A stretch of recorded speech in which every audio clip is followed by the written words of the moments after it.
Hello student, today we will study about reproductive cycle in rat and its regulation.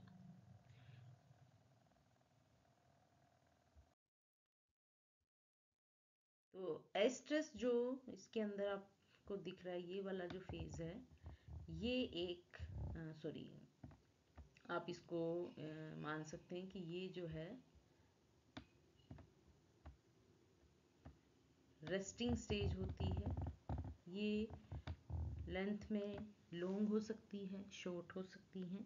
अगर ये long है, क्योंकि 1 year में एक ही साइकिल जो है वो होती है, तो ये वाला पीरियड जो है, स्ट्रेस पीरियड जो होता है, ये थोड़ा लेंदी हो जाता है। ठीक है।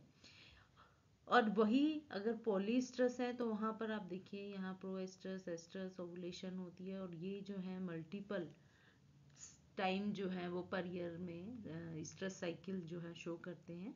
तो यहाँ पर ये एनेस्ट्रस पीरियड जो है वो देखने को नहीं मिलता। वहाँ पर हमें डाईएस्ट्रस पीरियड देखने को मिलता है। यहाँ पर आप देखिए, ये डाईएस्ट्रस साइकिल है जिसके अंदर सिर्फ 4 फेजेस हैं, प्रोएस्ट्रस, एस्ट्रस, मेटेस्ट्रस और डाईएस्ट्रस। अब यहाँ पर जो पीरियड है, ये डाईएस्ट्रस जो है ये एक रेस्टिंग पीरियड है और ये शॉर्ट होता है। ठीक है। और ये जो है एनेस्ट्रस पीरियड जो होता है वो थोड़ा लॉन्ग होता है।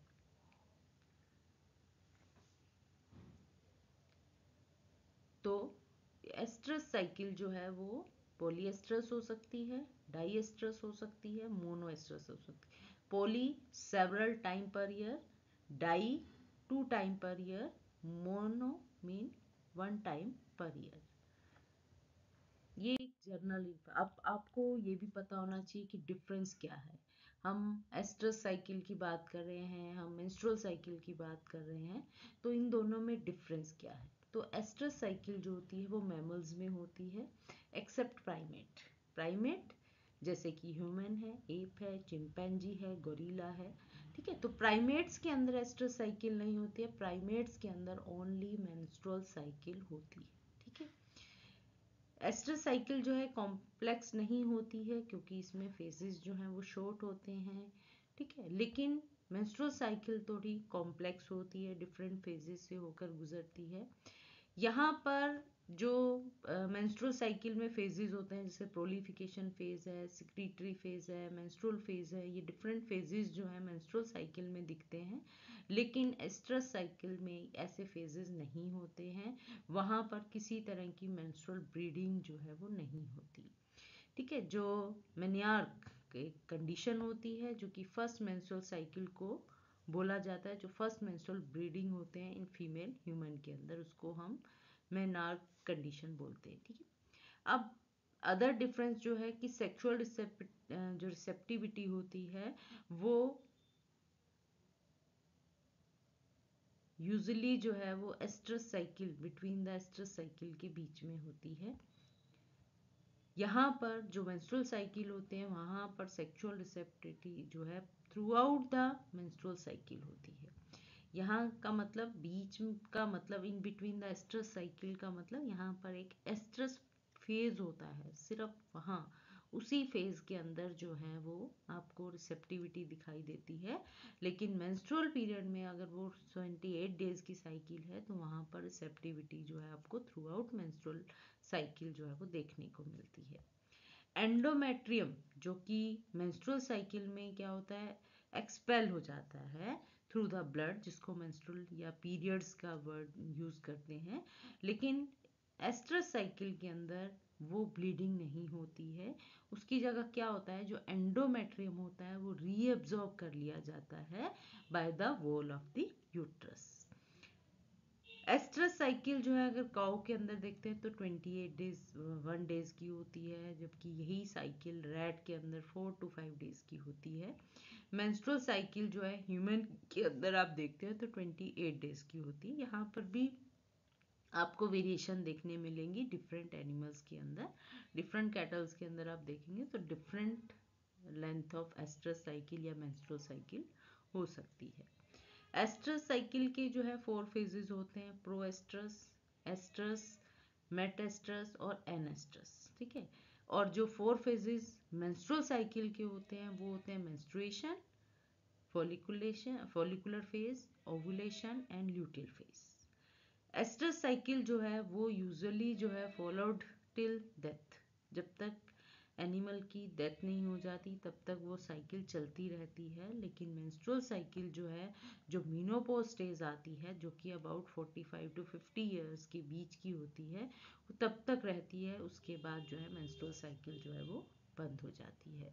तो डिफरेंस, जो मेन डिफरेंस है, एस्ट्रस साइकिल जो है मैमल्स के अंदर है एक्सेप्ट प्राइमेट, और मेंस्ट्रुअल साइकिल जो है वो प्राइमेट्स के अंदर होती है।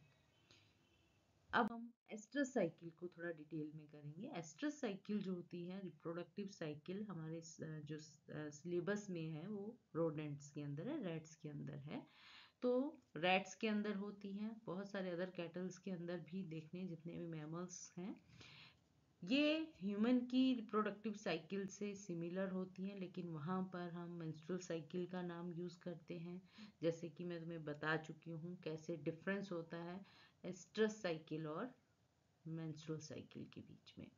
मेंस्ट्रुअल साइकिल में 2 फेजेस साइकिल इंक्लूड रहती हैं। एक ओवेरियन साइकिल जो कि ओवरी के अंदर होती हैं, जो कि फॉलिकुलर फेज रहता है।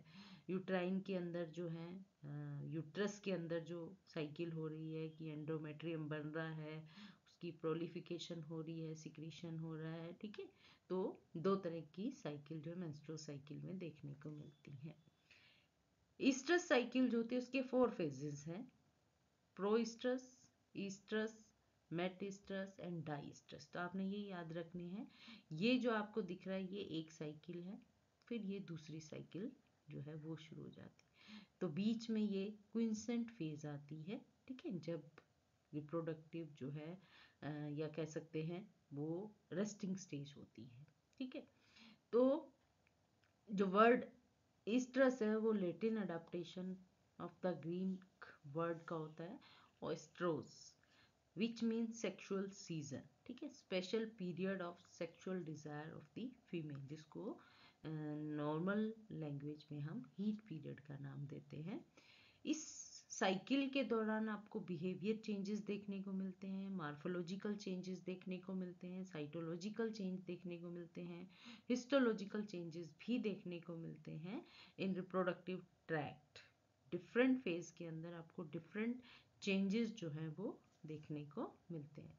बहुत सारे मार्फोलॉजिकल एक्सटर्नली भी हम उनकी स्ट्रक्चर को देखकर जो है वो बता सकते हैं कि वो किस फेज के अंदर है, ठीक है। तो ये जो प्रोएस्ट्रस फेज होता है ये प्रिपरेटरी फेज होता है, डाईएस्ट्रस जो है रेस्टिंग फेज होता है, मेटेस्ट्रस जो है एस्ट्रस फेज के बाद का, जो इससे पहले का फेज प्रोएस्ट्रस होता है और बाद का जो होता है मेटेस्ट्रस होता है।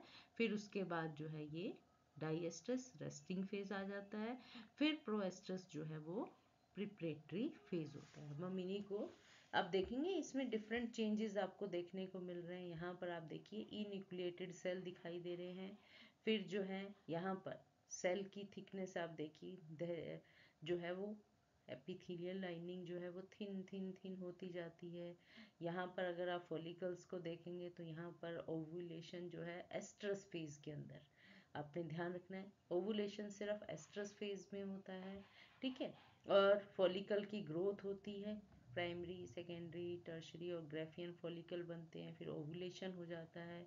ओवुलेशन के बाद जो है ल्यूटियल फेज आता है, जिसके अंदर जो है कार्पस, जो कार्पोरा ल्यूटियम या हीमोरेजिया या फिर वो एल्बिकन्स के अंदर जो है वो चेंज हो जाता है। तो इस तरह से ये प्रिपरेटरी फेज शुरू होती है, ठीक है।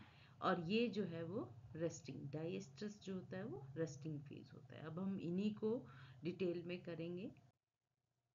प्रो ईस्ट्रस फेज जो होता है प्रिपरेटरी फेज है, ठीक है, for an animal coming into the heat, sexual receptivity period है। उस समय जो प्रिपरेटरी फेज होता है, जिसको अगर हम रैट का पढ़ रहे हैं तो रैट के अंदर ये 12 टू 14 आवर्स का जो है वो, यहाँ पर भी स्पीसीज स्पेसिफिक होते हैं, डिफरेंट स्पीसीज के अंदर ये पीरियड जो है वो डिफरेंट हो सकता है। तो ये क्योंकि 4 to 5 डेज की साइकिल होती है रैट के अंदर, उस 4 to 5 डेज की साइकिल में से जो 12 to 40 आवर्स हैं वो प्रिपरेशन में जाते हैं, ठीक है, जो कि प्रो एस्ट्रस स्टेज होती है। उसके बाद ओवुलेशन स्टेज आती है जिसमें 25 to 27 आवर्स जो हैं वो लगते हैं। एस्ट्रस फेज में आ जाते हैं तो फिर क्या होती है, ये रिसेप्टिव हो जाती है फॉर मैटिंग के लिए फीमेल जो है। और ये जो पीरियड है, जो एस्ट्रस से पहले का पीरियड है जो कि 12 to 14 आवर का है, वो प्री एस्ट्रस कहलाता है। और जो मैटिंग के जो ओवुलेशन के बाद का पीरियड होता है जो कि मेट एस्ट्रस कहलाता है, जो कि 6 to 8 आवर्स का होता है, ठीक है। तो प्रो एस्ट्रस और मेटा एस्ट्रस या पोस्ट एस्ट्रस जो है, दोनों नाम दिए जाते हैं एस्ट्रस के बिफोर और आफ्टर के पीरियड को। एस्ट्रस सेकेंड जो फेज होता है प्रो एस्ट्रस के बाद, उसमें ये होता है कि ओवुलेशन स्टेज होती है और रिलीजिंग ऑफ ओवा। फिर जो मेट एस्ट्रस स्टेज होती है, ठीक है, उसमें क्या होता है, ब्रीफ सा पीरियड होता है जिसमें कार्पस ल्यूटियम के फंक्शन जो हैं वो कम हो जाते हैं इन दी एब्सेंस ऑफ कंसेप्शन। अगर मैटिंग हो जाती है तो कार्पस ल्यूटियम का फंक्शन जो है वो डिक्रीज हो जाएगा, ठीक है, और जो रिप्रोडक्टिव ऑर्गन है उनकी जो एक्टिविटी है वो सबसाइड हो जाती है। अगर मैटिंग नहीं होती है तो कार्पस ल्यूटियम जो है वो डिजनरेट हो जाता है, एंडोमेट्रियम रीअब्जॉर्ब हो जाता है, ठीक है। तो नेक्स्ट जो स्टेज आती है वो डाइएस्टर है, जो कि शॉर्ट रेस्टिंग पीरियड होता है ड्यूरिंग द ब्रीडिंग सीजन में, जो कि 55 to 57 आवर्स का होता है। यही पीरियड अगर लंबा हो, जैसे कि मैंने बताया था, जो मोनो एस्ट्रस स्पीसीज होती हैं जिनके अंदर एस्ट्रस साइकिल 1 पर ईयर होती है, तो वहाँ पर लॉन्ग रेस्टिंग पीरियड होता है जिसको हम नॉन ब्रीडिंग पीरियड बोलते हैं, ठीक है। और यहाँ पर रिप्रोडक्टिव ऑर्गन जो है क्विंसेंट स्टेज के अंदर होते हैं, तो उसको हम एन एस्ट्रस पीरियड बोलते हैं। लेकिन जब डाई एस्ट्रस फेज है या फिर पोली एस्ट्रस स्पीसीज होते हैं जहाँ पर साइकिल जो है मल्टीपल टाइम जो है होती रहती है ईयर में, तो वहाँ पर ये शॉर्ट सा पीरियड होता है, एक ही पीरियड है, यानी कि एक जो एस्ट्रस साइकिल है और दूसरी एस्ट्रस साइकिल के बीच में थोड़ा शॉर्ट सा गैप होता है जिसको हम डाई एस्ट्रस पीरियड का नाम दे देते हैं। यहाँ पर आप देख पाएंगे ये प्रो ईस्ट्रस फेज है जो कि प्रिपरेटरी फेज है। ईस्ट्रस फेज है जो कि ओवुलेशन होती है। अब यहाँ पर वही है कि यहाँ हार्मोन लेवल भी अलग मिलेगा आपको। यहाँ पर जो है अगर मैटिंग होती है तो कंडीशन अलग मिलती हैं, अगर मैटिंग नहीं होती है तो कंडीशन वो थोड़ी डिफरेंट रहती है। फिर आती है मेट एस्ट्रस जो कि पोस्ट एस्ट्रस पीरियड होता है, ठीक है। यहाँ पर जो है रिकवरी आ जाती है। उसके बाद जो है डाई एस्ट्रस जो कि रेस्टिंग पीरियड है, ठीक है। ये डाई एस्ट्रस जो है एक मेट एस्ट्रस के बाद का या प्रो एस्ट्रस से पहले का पीरियड होता है, ठीक है। और अगर ये नॉन ब्रीडिंग पीरियड है, क्योंकि अगर ये ब्रीडिंग पीरियड में एक साइकिल से दूसरी साइकिल के बीच का गैप है तो इसको डाइएस्ट्रस बोलेंगे। और यही अगर लॉन्ग ब्रीडिंग पीरियड है, ब्रीडिंग पीरियड और ब्रीडिंग पीरियड के बीच का जो लॉन्ग नॉन ब्रीडिंग पीरियड होता है उसको एनेस्ट्रस पीरियड का नाम देते हैं। ये जो आपको LNCN दिख रहे हैं, ये है कि ल्यूकोसाइट की अमाउंट जो है डाइएस्ट्रस पीरियड में सबसे ज़्यादा होती है, ठीक है। और ये न्यूक्लिएटेड एपिथीलियम जो है प्रो ईस्ट्रस पीरियड के अंदर दिखाई देते हैं। और कॉर्निफाइड एपिथीलियल सेल जो हैं वो हमें ईस्ट्रस पीरियड में दिखाई देते हैं।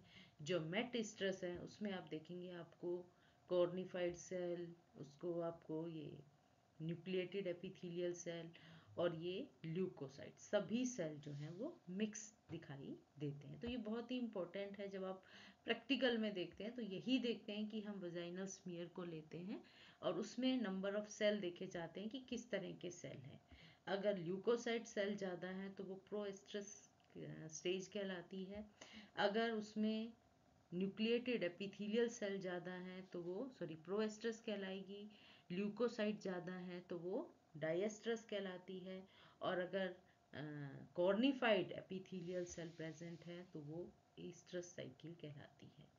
डाइएस्ट्रस में ल्यूकोसाइट सेल होते हैं, प्रोएस्ट्रस में न्यूक्लिएटेड एपिथेलियल सेल होते हैं, और एस्ट्रस के अंदर जो है वो कॉर्निफाइड एपिथेलियल सेल होते हैं। मेटास्ट्रस में सभी तरह के सेल जो है वो दिखाई देते हैं, यानी कि मिक्स्ड सेल जो है वो देखने को मिलते हैं।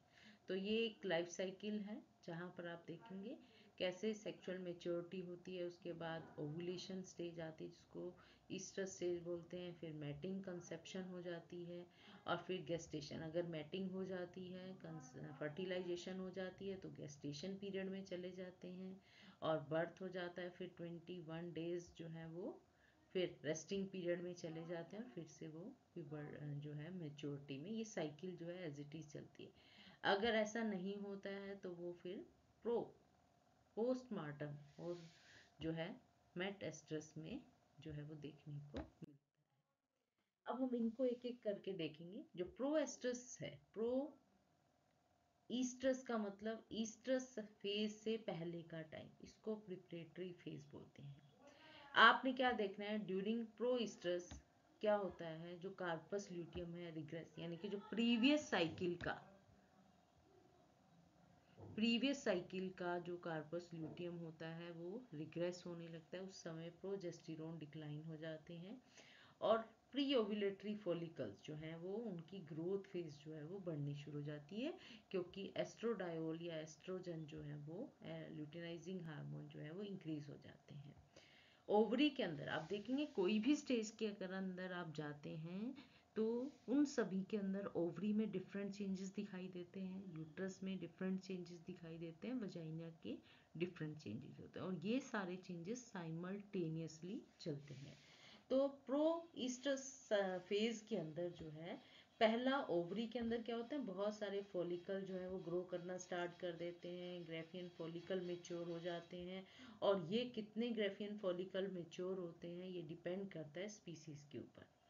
कार्पस ल्यूटियम डीजनरेट हो जाता है जो प्रीवियस साइकिल का है, उसका जो सेंट्रल फाइब्रस टिश्यू फॉर्मेशन होती है, साइटोप्लाज्मिक वैक्यूल जो है वो देखने को मिलता है।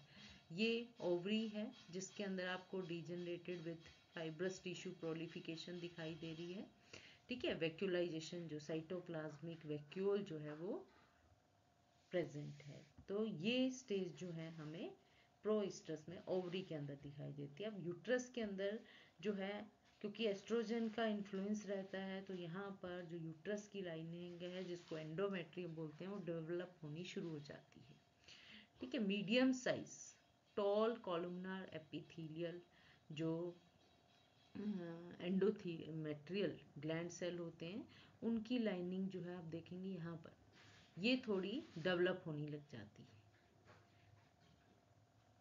उसके बाद जो ल्यूमेन है वो डायलेट होना शुरू हो जाता है। उसके बाद आप देखेंगे कि कोई भी एपिथेलियल डीजनरेशन या डेफोटेसिस जो प्रेजेंट है नहीं देखने को मिलता, लेकिन माइटोटिक फिगर्स जो हैं वो देखने को मिलते हैं। ये एक एंडोथीलियम का पिक्चर है जो कि डिफरेंट स्टेजेस में आप देखेंगे। जो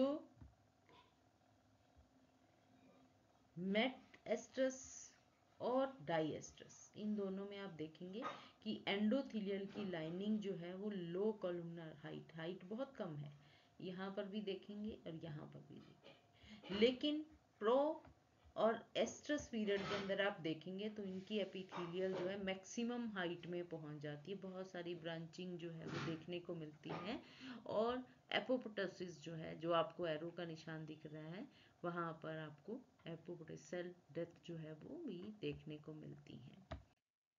वजाइना के अंदर अगर आप चेंजेस देखना चाहेंगे तो वजाइना के अंदर क्या है, swelling, increase vascularity of vulva and vagina, जो कि आपको मार्फोलॉजिकली दिखाई देती है कि वहाँ पर स्वेलिंग हो जाती है, वहाँ पर जो ब्लड सर्कुलेशन है बढ़ जाती है, जिसके कारण वहाँ पर रेडिशनेस जो है वो देखने को मिलती है।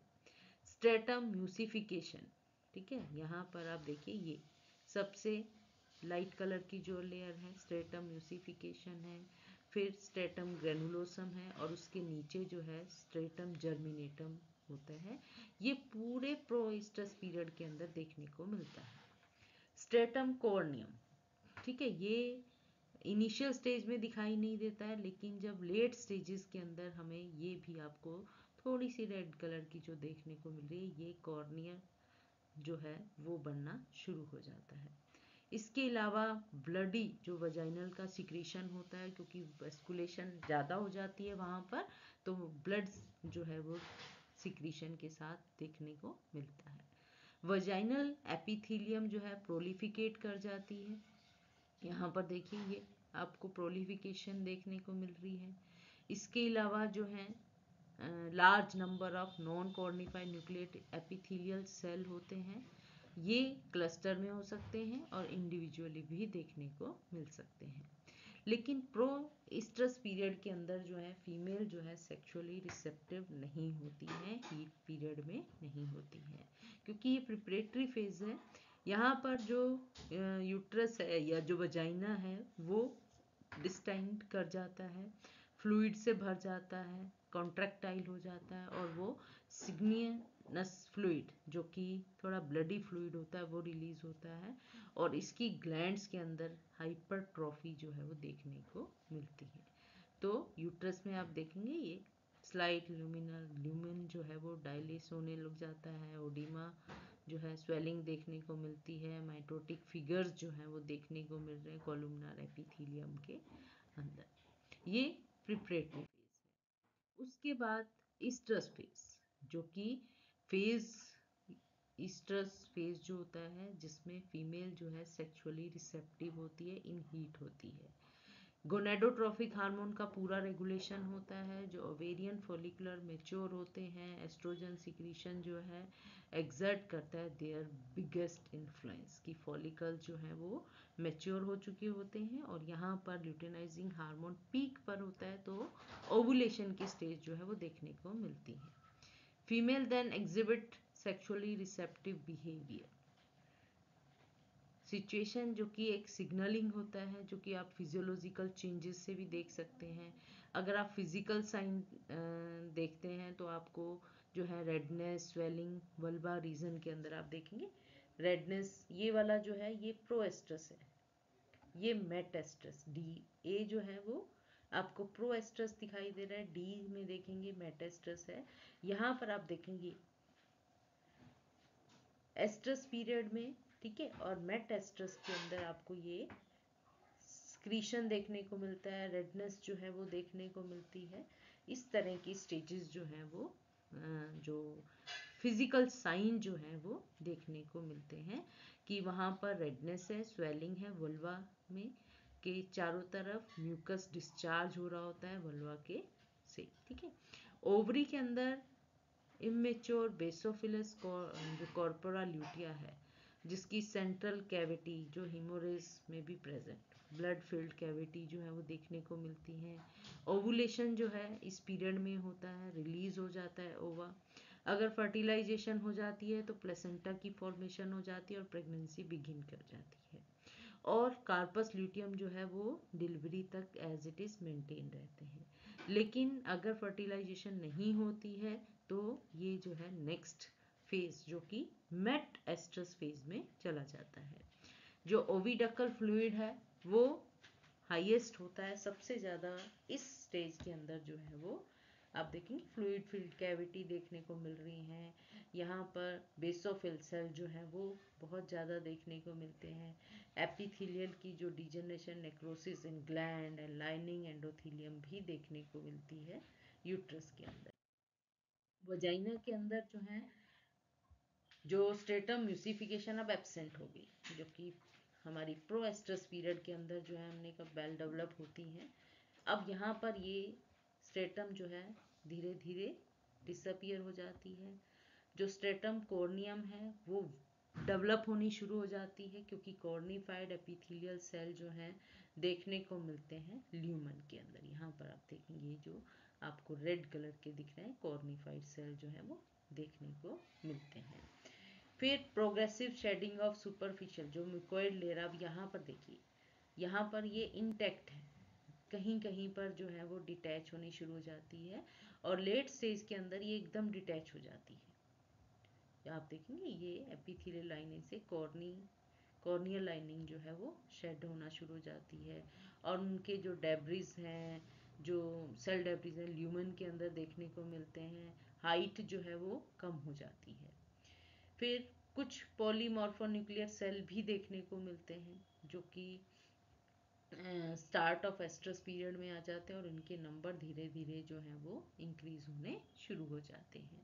वजाइनल एपिथेलियल की लाइनिंग जो है उसकी थिकनेस बढ़नी शुरू हो जाती है। सुपरफिशियल लेयर जो होती हैं वो फुल्ली कैरेटिनाइज्ड हो जाती हैं। यूट्रस के अंदर आप देखेंगे, यहाँ पर यूट्रस के अंदर जो है large tall columnar endothelial epithelial cell जो कि ग्लैंडुलर सेल हैं वो बहुत ज़्यादा देखने को मिलते हैं। ठीक है, क्योंकि यूट्रस की थिकनेस बढ़ जाती है। मार्क्ड वैक्यूलर डीजनरेशन हो, जो वैक्यूलर सेल थे वो डीजनरेट होने लग जाते हैं। एपोप्टोसिस ऑफ एंडोमेट्रियल एपिथेलियम की होनी शुरू हो जाती है। रेयर जो माइटोटिक फिगर जो कि प्रोएस्ट्रस में दिखाई दे रहे थे, यहाँ पर थोड़े कम हो जाते हैं। पॉलीमॉर्फोन्यूक्लियर सेल की इनफिल्ट्रेशन ऑफ जो लैमिना प्रोपरिया एंडोमेट्रियल ग्लैंड्स हैं वो भी देखने को मिलते हैं। Complete detachment of cornified epithelium of the vagina at the end of estrous and start of metestrus. जब एस्ट्रस पीरियड खत्म होता है तो ये खत्म देखनी नहीं, एकदम डिटैच हो जाती हैं, और यहाँ से जो है मेट एस्ट्रस पीरियड जो है वो शुरू हो जाता है। इसमें कॉर्निफाइड स्क्वेमस एपिथेलियल सेल जो हैं वो करेक्टराइज्ड होते हैं, क्लस्टर में प्रेजेंट होते हैं, और कोई भी न्यूक्लिएटेड सेल जो है वो नहीं देखने को मिलते। साइटोप्लाज्म ग्रेनुलर होता है और शेप जो होती है वो इरेगुलर हो जाती है।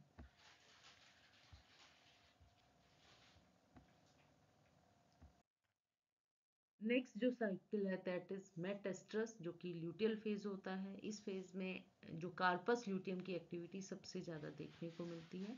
हमें पता है कार्पस ल्यूटियम जैसे ही बनता है प्रोजेस्टेरोन हार्मोन की प्रोडक्शन बढ़ जाती है, और यहाँ पर जो एस्ट्रोजन स्टिमुलेशन है वो सबसाइड हो जाता है, कार्पस ल्यूटियम जो है फॉर्मेशन होनी शुरू हो जाती है। ओवरी के अंदर कोई फाइब्रस टिश्यू प्रोलिफिकेशन देखने को नहीं मिलती, क्योंकि जो रिसेंटली फॉर्म कार्पोरा ल्यूटिया है, ठीक है, जो कि मैंने बताया ना प्रोएस्ट्रस के अंदर हमें वहाँ पर सेंट्रल जो फाइब्रस टिश्यू हैं वो बनने शुरू हो जाते हैं, लेकिन यहाँ पर क्योंकि अभी ल्यूटिया बना है वो विद कैविटी है तो वो देखने को मिलते हैं। जो प्लम्प लूटियल सेल्स होते हैं फॉर्मी ईओसाइनोफिल साइटोप्लाज्म। अब देखिए बेसोफिल्स की जगह अब यहाँ पर सेल जो आ गए वो ईओसाइनोफिल सेल जो है वो देखने को ज़्यादा मिलते हैं, और बेसोफिल सेल जो है वो कम हो जाते हैं। यूट्रस के अंदर जो है large tall columnar endometrial epithelial cell देखने को मिलते हैं। एपिथेलियल डीजनरेशन एपोप्टोसिस और माइटोटिक फिगर प्रेजेंट होते हैं। जो यूट्रस की लाइनिंग है अभी शेड नहीं हुई है but recognised for next cycle. Uterine lining begin to appear. अब यहाँ पर यूट्रल लाइन जो है वो अपीयर होनी शुरू हो जाती हैं। एब्सेंस ऑफ प्रेगनेंसी डायस्ट्रस फेज शुरू हो जाता है, जो कि सूडो प्रेगनेंसी के नाम से भी जानते हैं, जहाँ पर क्या है कार्पस ल्यूटियम की जो रिग्रेशन होती है वो टर्मिनेट हो जाती है, खत्म हो जाती है। वजाइना के अंदर स्टेटम म्यूसिफिकेशन स्टेटम कॉर्नियम अब यहाँ पर एब्सेंट है। एपिथेलियल पॉलीन्यूक्लियर सेल इनफिल्ट्रेशन हो जाता है। प्रोग्रेसिव अटेन्यूएशन ऑफ जो है वो जो स्टेटम जर्मिनेटम है वो उसका होना शुरू हो जाता है। वजाइनल स्मीयर जो है उसमें बहुत सारे न्यूट्रोफिल सेल जो है वो देखने को मिलते हैं, लेकिन मिक्स सेल भी देखने को मिलते हैं, जैसे ल्यूकोसाइट सेल हैं, कुछ न्यूक्लिएटेड एपिथेलियल सेल हैं, कॉर्निफाइड स्क्वेमस, जैसे मैंने शुरू में बताया था कि यहाँ पर मिक्स टाइप के सेल जो है वो देखने को मिलते हैं। आपको ल्यूकोसाइट सेल भी देखने को मिलते हैं, एंडोथेलियल सेल जो न्यूक्लिएटेड सेल हैं वो भी देखने को मिलते हैं। पॉलीमॉर्फो फिल्ट्रेशन हो गई, आप देखिए ये धीरे धीरे जो है खत्म होने शुरू हो जाते हैं। ये ओकेजनली जो है सेंटर फ्लूइड फील्ड कैविटी, क्योंकि कार्पस ल्यूटियम अभी रिसेंटली बना है तो फ्लूइड फील्ड कैविटी है। ईओसाइनोफिल सेल ज़्यादा है एंड में, बेसोफिल सेल जो है वो कम हो जाते हैं। फिर वही एन एस्ट्रस पीरियड, जो कि मैंने बताया था कि जो मोनो ईस्टर्स साइकिल शो करते हैं, जहाँ पर एस्ट्रस साइकिल जो है 1 होती है एनुअली, तो वहाँ पर जो डाइएस्ट्रस पीरियड, रेस्टिंग पीरियड लंबा होता है, जिसको हम एन एस्ट्रस पीरियड के नाम से जानते हैं। ये सेक्सुअली साइकिल रेस्ट होती है और इस समय जो है seasonal event controlled by light exposure through pineal gland, जो कि मेलेटोनिन प्रोड्यूस करती है। ठीक है, उसके इफेक्ट के कारण हमें ये फेज जो है वो दिखाई देती है। मेलेटोनिन जो होता है वो रिप्रेस कर देता है stimulation of reproduction long day breeder के अंदर, एंड स्टिमुलेट कर देता है रिप्रोडक्शन जो शॉर्ट डे ब्रीडर्स होते हैं। मेलेटोनिन जो है वो हाइपोथैलेमिक पल्स एक्टिविटी को भी रेगुलेट करता है। गोनेडोट्रोफिक रिलीजिंग हार्मोन जो हाइपोथैलेमस रिलीज करता है, उनको भी रेगुलेट करता है। जो मोनोएस्ट्रस होते हैं उनके अंदर ये बड़ी साइकिल होती है, इसीलिए वहाँ पर हम इसको एनेस्ट्रस साइकिल बोलते हैं। लेकिन पॉलीएस्ट्रस के अंदर ये थोड़ी छोटी साइकिल होती है और इसको हम एनेस्ट्रस ना बोलकर डाइएस्ट्रस बोलते हैं। ये मैं पहले ही बता चुकी हूँ। एनेस्ट्रस जो है एक लॉन्ग नॉन ब्रीडिंग पीरियड है बिटवीन 2 ब्रीडिंग सीजन के बीच में, और डाइएस्ट्रस जो है वो स्मॉल शॉर्ट रेस्टिंग पीरियड है बिटवीन 2 एस्ट्रस साइकिल के बीच में। ठीक है, तो यहाँ पर आप देखेंगे, यहाँ पर क्यूबॉइडल जो है क्यूबॉइडल शेप के, कॉलमनार नहीं, अब क्यूबॉइडल सेल के एंडोथीलियल सेल दिखाई दे रहे हैं। लो म्यूसिफिकेशन जो है वो देखने को मिलती है वजाइना के अंदर। जो ल्यूमन है बहुत ही स्लिट लाइक ल्यूमन जो है यूट्रस के अंदर दिखाई देता है। तो ये एन एस्ट्रस रेस्टिंग पीरियड होता है।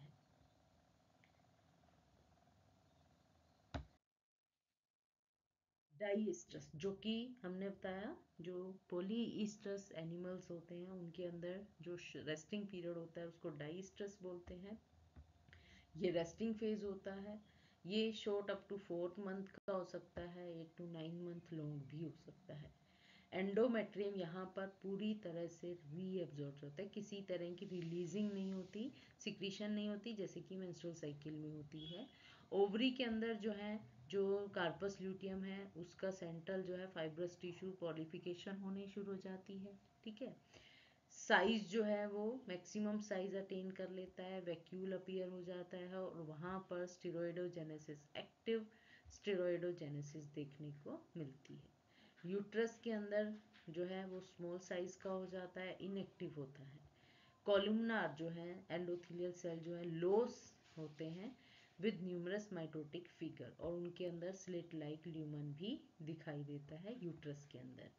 वजाइनल एपिथेलियल को अगर आप देखेंगे, यहाँ पर ये वजाइना शुरू में और लेट स्टेज के अंदर देखेंगे तो एपिथेलियल जो है वो कंस्ट्रिक्ट कर जाती हैं एट द लोएस्ट लेवल पर। Stratum म्यूसिफिकेशन, stratum corneum, stratum granulosum सभी लेयर जो है वो एब्सेंट होती हैं।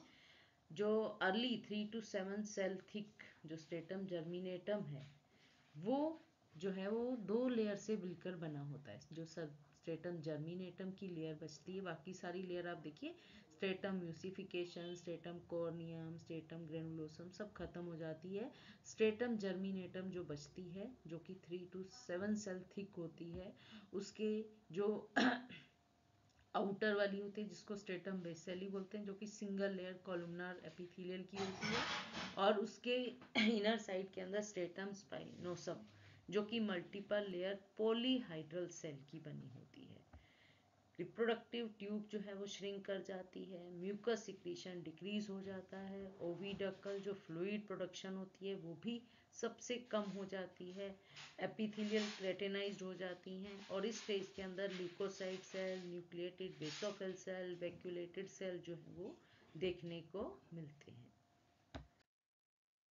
रेगुलेशन कैसे होता है? बहुत सारा तो रेगुलेशन इन्वायरमेंटल फैक्टर है, कि हम जैसे सीजनल ब्रीडर बता रहे हैं कि लॉन्ग डे ब्रीडर हैं, शॉर्ट डे ब्रीडर हैं, तो वो डे नाइट की लेंथ के ऊपर जो है वो डिपेंड करते हैं। इसके अलावा कुछ सीज़न की, समर सीज़न में है, विंटर सीज़न के अंदर है, या स्प्रिंग सीज़न है, तो सीजनली भी इफेक्ट जो है वो देखने को मिलता है। रिप्रोडक्टिव ट्रैक में क्या होता है, उसकी जो कंट्रैक्टिव डेवलपबिलिटी होती है वो चेंज हो जाती है। रिप्रोडक्टिव डेवलपमेंट, जो ट्रैक की डेवलपमेंट है वो रेगुलेट हो जाती है बाय जो सिक्रीटरी पैटर्न होता है कि स्टेरॉयड हार्मोन कब ज़्यादा, कौन सा फॉलिकुलर स्टिमुलेटिंग हार्मोन ज़्यादा है या ल्यूटिनाइजिंग हार्मोन ज़्यादा है या प्रोजेस्टेरोन ज़्यादा है। तो डिफरेंट लेवल जो है साइक्लिक जो अल्ट्रेशन है वो देखने को मिलती है। बिफोर प्यूबर्टी, प्यूबर्टी से पहले जो रिप्रोडक्टिव ट्रैक होता है वो इनएक्टिव होता है, ठीक है। और उस समय जो ल्यूटिनाइजिंग हार्मोन का सिक्रीशन होता है वो एपरेंट होता है 8 to 9 days बिफोर फर्स्ट प्रोएस्ट्रस। पहली जो प्रोएस्ट्रस फेज आती है उससे 8 से 9 दिन पहले जो है वो ल्यूटिनाइजिंग हार्मोन का जो सिक्रीशन है वो बढ़ना शुरू हो जाता है। ओविडक्ट, यूट्रस मोटाइल हो जाते हैं जो कि एस्ट्रोडायलोल के इन्फ्लुएंस के द्वारा प्रोजेस्टेरोन हार्मोन जो कि कार्पस ल्यूटियम सिक्रीट करता है उस वो अपना ऑपोजिट इफेक्ट दिखाता है ओविडक्ट के ऊपर।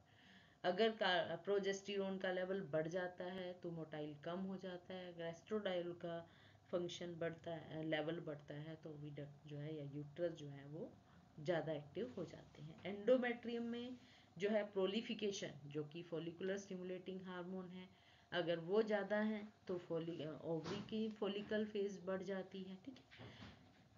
एंडोमेट्रियम की प्रोलिफिकेशन और जो फॉलिकुलर फेज है वो साइमल्टेनियसली चलते हैं। जैसे जैसे फॉलिकल जो है प्राइमरी फॉलिकल बनता है उसी तरह जो इसमें एंडोमेट्रियम जो है उसकी भी हाइट जो है वो इंक्रीज होती चली जाती है।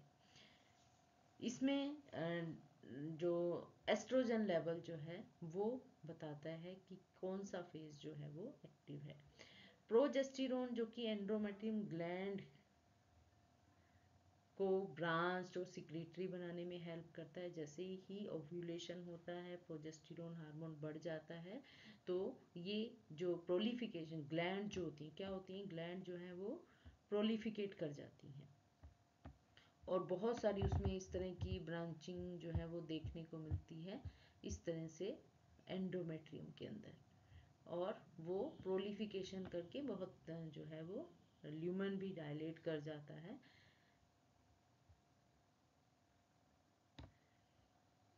एस्ट्रोडायल जो है वो एंडोमेट्रियम रिस्पॉन्स टू प्रोजेस्टेरोन को भी प्राइम करता है जो कि ल्यूटियल फेज शो करती है।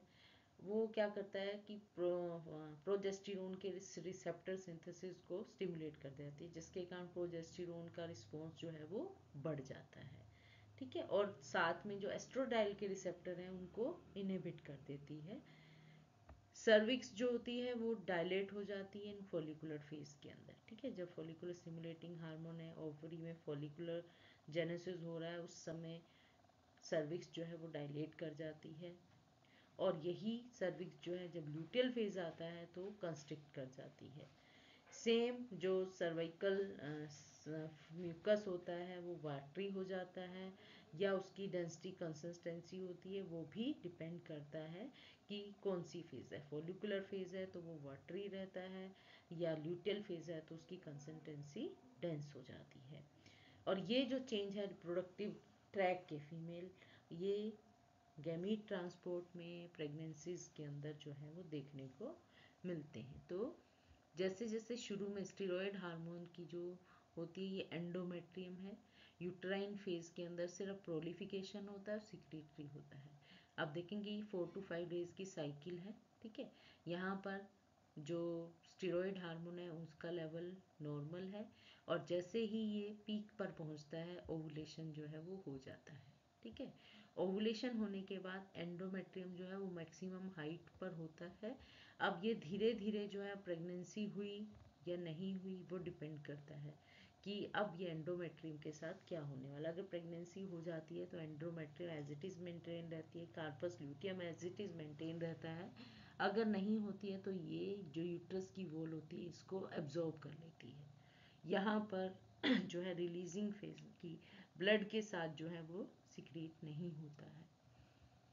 तो ये है hormonal regulation in reproductive cycle of rat.